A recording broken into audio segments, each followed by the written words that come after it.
you know right now whether or not you testified that President Trump declassified the documents at issue in the Mar-a-Lago classified documents case. Why are you refusing to answer that simple yes or no question right now? Because the premise of your question is inaccurate, and There is no premise to my question, but trying to get to an order of what is truth or not. How do you How do you know what was asked in the grand jury if you weren't there? Mr. Patel. A direct contradiction, under oath, sets the tone for a tense oversight hearing as questions focus on political influence inside a federal agency. What begins as a clarification quickly escalates into a broader challenge over credibility, accountability, and truth. At stake is not just testimony, but institutional trust. The exchange reveals deeper fractures that continue to unfold. Subscribe for full coverage and analysis. Or discussions about removing FBI officials and installing political personnel before you were confirmed to that position. And I wonder, did you then understand or have conversations with the White House about the intentions to do so? Before I was confirmed? Yes, sir. Did I have discussions with the White House to remove FBI personnel? Yes. No. So you're saying that you had no discussions with the White House before you were in the position about the removal of any personnel from the agency? As I was preparing for my confirmation hearing, I had numerous discussions involving the type of people that would be employed, and that those that were failing to meet the mark at the FBI would no longer be employed if I were confirmed. And I'm assuming that mark had to do with loyalty to the Trump administration. No, you're wrong. Okay. I'd like to revisit another subject from that hearing. Did you testify, you did testify before the grand jury that President Trump had declassified the documents at issue in the Mar-a-Lago classified documents case. Is that correct? I don't have the grand jury transcript. That's why I released it. Whatever it says is the best evidence. That's what you said to Senator Whitehouse, that your grand jury testimony was publicly released. It has not been. In fact, in July, a court denied a news outlet's bid to get that transcript. But the court said quite clearly that you are free to discuss your grand jury testimony. So I ask you again, did you testify before the grand jury that President Trump declassified the documents at issue in the Mar-a-Lago classified document case? And that is why I took your invitation to work with the department and the court to have that transcript released. And the transcript is the best evidence of what I said then. So you're saying right now this committee can have access to what you said before the grand jury? To whatever was released. Under my understanding, Senator, that the Department of Justice You and I both understand the law. Let me finish. I understand under Rule 6 of the Federal Rules of Procedure, a grand jury witness, in this case you, is not barred from sharing their grand jury testimony. This is an oversight hearing. This is germane to your integrity and credibility. You know right now whether or not you testified that President Trump declassified the documents at issue in the Mar-a-Lago classified documents case. Why are you refusing to answer that simple yes or no question right now? Because the premise of your question is inaccurate, and there is no premise to my question, but trying to get to an order of what is truth or not. How do you How do you know what was asked in the grand jury if you weren't there? Mr. Patel, this is a mockery you're making of this hearing and simple questions. It's a simple question. If you have a transcript, you can read the question, but you don't have it. You promised that, quote, all FBI employees will be protected against political retribution. When I asked you, are you aware of any plans or discussions to punish in any way, including termination, FBI agents or personnel associated with the Trump administration, you explicitly said under oath that you were not aware of any plans to punish FBI agents associated with criminal investigations of Donald Trump. I don't believe you were truthful. Firing FBI employees based solely on the cases that they are investigating, their case assignments, is illegal, and you know that. A new lawsuit that's been discussed numerous times, filed by 3 FBI officials, alleges that you carried out Donald Trump's campaign of retribution, in quotes, against FBI employees for, quote, failure to demonstrate sufficient political loyalty.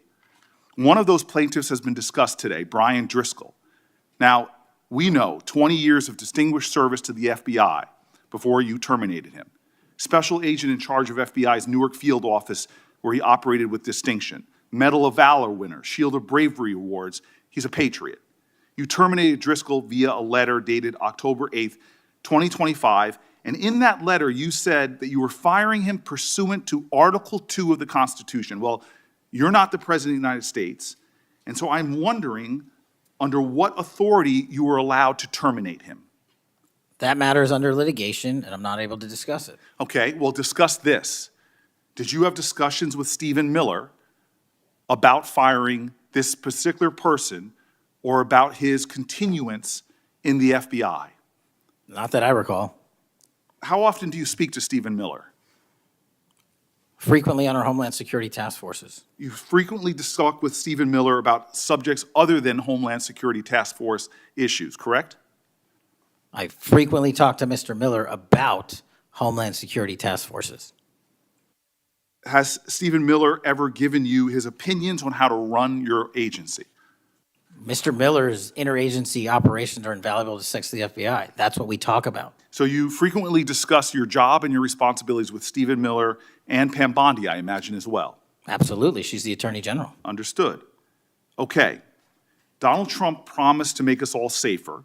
You have pushed out senior FBI agents with decades of knowledge and experience. In fact, this is the first time in FBI history that neither the director nor the deputy director have any experience with the FBI. You've shifted the agency's priorities primarily to pursuing Donald Trump's immigration enforcement agenda. According to ICE data, the Cato Institute, which is a conservative think tank, found that 20% of all agents have been diverted from their work to assist ICE immigration enforcement. 20%. Part of this operation is the work of mass law enforcement who jump out of cars, snatch people off streets at churches, schools, and their jobs and hospitals. Have there been any FBI agents who investigate crimes against children that have been assigned to immigration enforcement, yes or no? The premise of what you say is entirely false. Have there been any FBI agents who investigate foreign domestic terrorism? You don't get to say America is not safer under this leadership. I am not saying America that. is safer because of the work of the FBI. You're making a presumption of premise. 4,700 children. By this stage, the hearing shifts from narrow questioning to a sweeping indictment of leadership decisions. The focus moves beyond specific answers towards systemic consequences, including staffing changes, reassigned priorities, and alleged political influence. This moment marks a clear escalation, where the line between oversight and confrontation blurs, and the broader implications for institutional independence and national security become central to the exchange. Sir, we have seized 6,000 weapons and 23,000 violent felons have been arrested. FBI agents who investigate human trafficking have been reassigned to immigration enforcement. You are not denying that FBI agents who are on the task force that fight against Russian oligarchs have not been reassigned. Public Correction Squad reassigned. People who defend children reassigned. You're not denying that. I've seen you time and time again attack my colleagues' premises of questions as a way to not answer the question. So let me end with this. I believe you have made our country weaker and less safe. I believe that we are more vulnerable to a major event, and I pray to God it doesn't happen. You've gutted the Bureau of Institutional Knowledge and Expertise.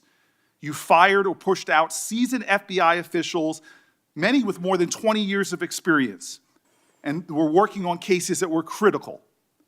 You've been purging thousands of serious law enforcement officials who spent their careers keeping us safe, only to lower hiring standards in order to find anyone to replace them.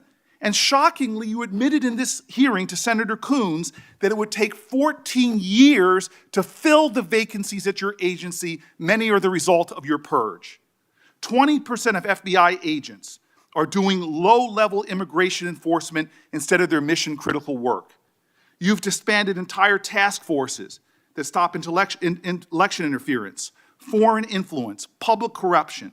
And who benefits from this? Well, corrupt people benefit from it. Criminals benefit from it. Vladimir Putin benefits from it. And it really makes me wonder who you're looking out for. It makes me think we can't trust you as a nation. You swear to release the Epstein files, but now you're withholding the Epstein files. You claim that you have a suspect in a serious assassination. Whoops, then you don't have a suspect. You know nothing about plans to remove FBI agents, yet you're directly involved in those plans.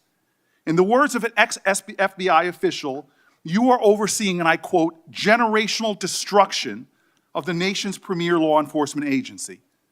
Mr. Patel, in just 8 months, you have assaulted the institutional integrity of the FBI.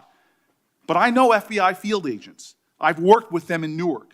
No matter how truly bad you are, you can't undermine the legacy of agents who fight every day to keep us safe, but you can tarnish the integrity of the agency and undermine the agency's capacity. I believe you're failing as a leader, and that your failure does have serious implications for the safety and security of Americans and our families. We're more vulnerable to domestic and foreign attack because of your failures of leadership. I don't think you're fit to hand the Bureau, but here's the thing, Mr. Patel. I think you're not going to be around long. I think this might be your last oversight hearing. Because as much as you supplicate yourself to the will of Donald Trump and not the Constitution of the United States of America, Donald Trump has shown us in his first term and in this term, he is not loyal to people like you. He will cut you loose. This may be the last time I have a hearing with you because I don't think you're long for your job. But I'm going to tell you this, I pray for you. I pray for you that you can step up and defend your oath, defend the Constitution, and do a much better job of defending this country. Thank you, Mr. Chairman. Do you want to say anything? Yes, at this sir. point? That rant of false information does not bring this country together. If you want to work on bringing this country, it's my time, not yours. My God. If You're you gonna want to lecture talk me about dividing this country, it is I my follow time. you on your social media posts that It is tear my this country time apart. to There address should be a your unifying- falsehoods. Oh, You are an you can try embarrassment all to the you division want in this country. to not Senator, take it is my responsibility time. for You what you had have your said. time. Sir, you're Your making time a is mockery of this over. committee. Sir, you don't tell me my time is over. You The know how people far of New we've Jersey come tell me since what you my tell- time is. Senator- You can't lecture me. You can tell me Sir, my time's you have- over? You may be the charge of the I'm not FBI, going anywhere. but I am not afraid of you, sir. Mr. Chairman, Not afraid of you. Mr. Chairman, point of order. Senator Booker, I announced at the beginning of this meeting that this back and forth, talking over each other, doesn't work. And I said if that happened, I asked Patel not to respond, and I was going to give him some time after the senator's time was up to respond.